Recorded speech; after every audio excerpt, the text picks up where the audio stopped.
Crime scene after crime scene all across corners of Detroit. Police had their hands full over the weekend, and now there are several families dealing with the loss of loved ones, with 21 reported shootings in one weekend, and 7 ended up with someone being killed. Nick Monacelli is live at Detroit Police headquarters this morning for us. And Nick, this is something that's becoming all too familiar in Detroit.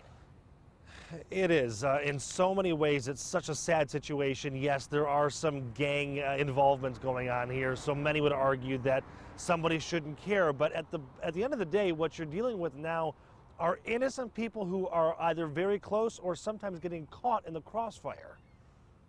Somebody was ran by shooting crazy. There were just bullets going up in the air. One of the latest shootings left a 35-year-old woman dead. Police believe there was a rolling shootout between these two cars. They said it started around the corner somewhere. They was chasing her. Another shooting apparently caught the victim off guard. He was looking inside of I think it's a green minivan, when a lone black male came from around the corner and fired multiple shots at his back. None of the shootings over the weekend seem to be connected, except for the fact that it appears none of them were random. Most, if not all, have some kind of backstory. The biggest problem, though, is that more and more innocent people are getting closer to the violence. Yeah, normally I sit right here, and I could have got hit, but I didn't get hit because I was sitting on this side of the porch. 21 people were shot over the weekend. Yes, 21, and 7 were killed by bullets. Another man was killed after his throat was slashed. It was, to say the least, an extremely violent weekend. The Detroit Police Department is working on gang initiatives to try to curb some of this crime. But on Flashpoint, Chief James Craig said it's going to take a village. People have to stand up and demand better. What I'm suggesting that we as police, we as stakeholders in the community join together en masse, and we take back the neighborhood, one neighborhood at a time, and it works.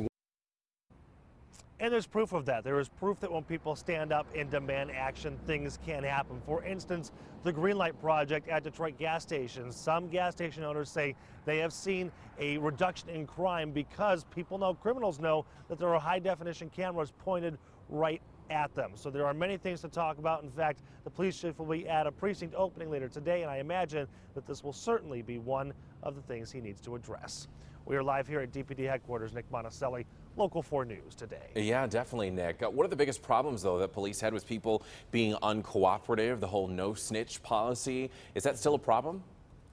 You know, not as much, Evrod. It used to be. About a year ago over the summer, we had all those block party shootings, and then it was a huge problem. They had instances where there would be hundreds of people gathered, and not a single person would tell them what they saw. That is no longer as big of a problem. Yes, there's still some uncooperation, but more and more people are willing to stand up and say, this is what I saw, this is who I saw, and I'm willing to testify to that. Yeah. Let's certainly hope so, and that more people will feel comfortable coming forward to testify. Nick, thank you.